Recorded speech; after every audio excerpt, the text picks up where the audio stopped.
Hey, what's up, Josh? This is a quick demo video for you for your Phoenix props and Shadow Foil props Jedi Killer Gen 2.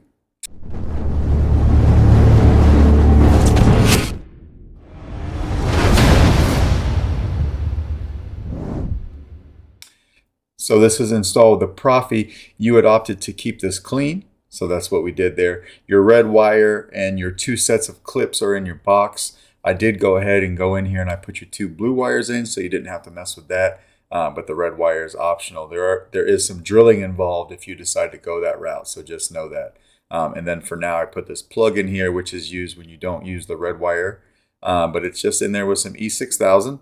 So if you wanted to go that route, you can pop that out pretty easily. All right. I went ahead and I left your blade plug in here for now just to show you that we've got some nice shine through when I fire this up. It is a 2-button setup. So your two blue switches here, your top one is going to be power, your bottom one's going to be auxiliary. And then how to get to your chassis, you just want to unscrew the handle. All right, so we'll go over this handle real quick.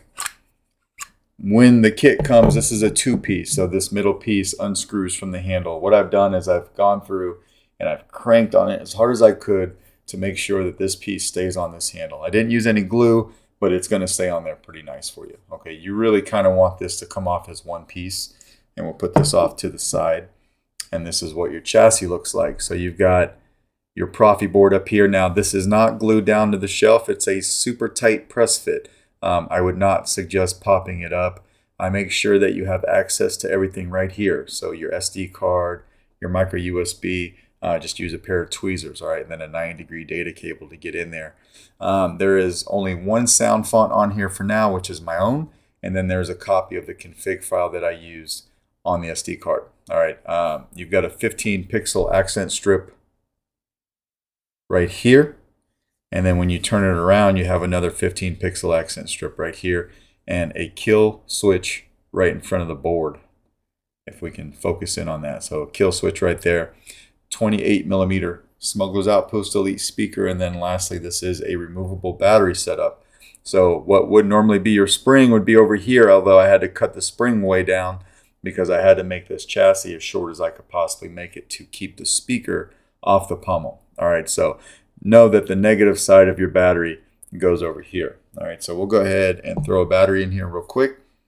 Yeah, let's do that real quick, and then we'll talk about your actual config.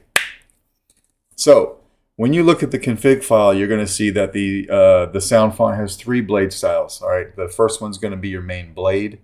The second blade style is going to be these 2 strips because they're wired together but separately than everything else. And then your third and final blade style will be for the Neopixel accent for your crystal chamber. All right, so when I flip this kill switch, you'll notice everything's doing a little something different. So I got your crystal chamber just kind of pulsing there. You get that light all the way up to this grill section, which is really cool. You can see the perforated tube in that grill section. We've got kind of like the kit scanner going on here with these 2 accents, and they're doing it in unison. So if you can see my hand and the reflection there, right? And then we come over here and hit power, which is up here. These will change animation. They'll go a little quicker. I got your crystal chamber going to solid red. You've got some shine through over here as well. You've got that nice shine through in your blade plug. All right, and then everything reacts to the auxiliary button being pressed.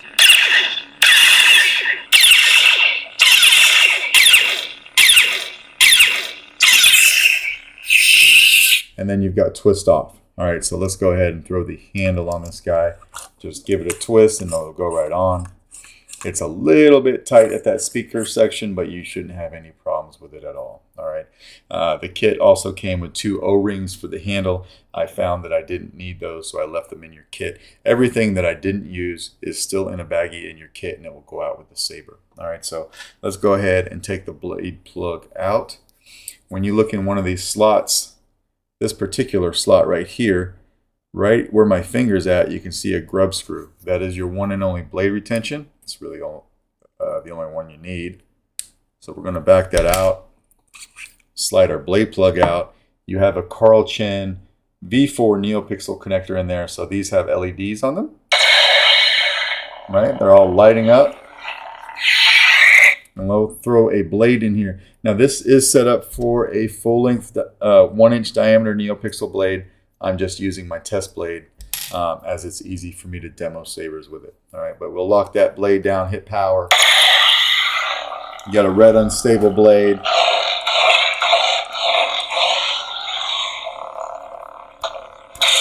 Some good flash on flash, right? Blaster bolt deflex is just tapping on the auxiliary switch. If you want blade lockup though, you'll have to hold down the switch and hit the saber. Like that. And on a full length blade, when you're vertical, you can see it right here. But as you go horizontal, that blade lockup moves closer to the middle of the blade. All right. And it'll stay like that until you let go of it. So we'll go ahead and just do some spinning around here so you can see your crystal chamber.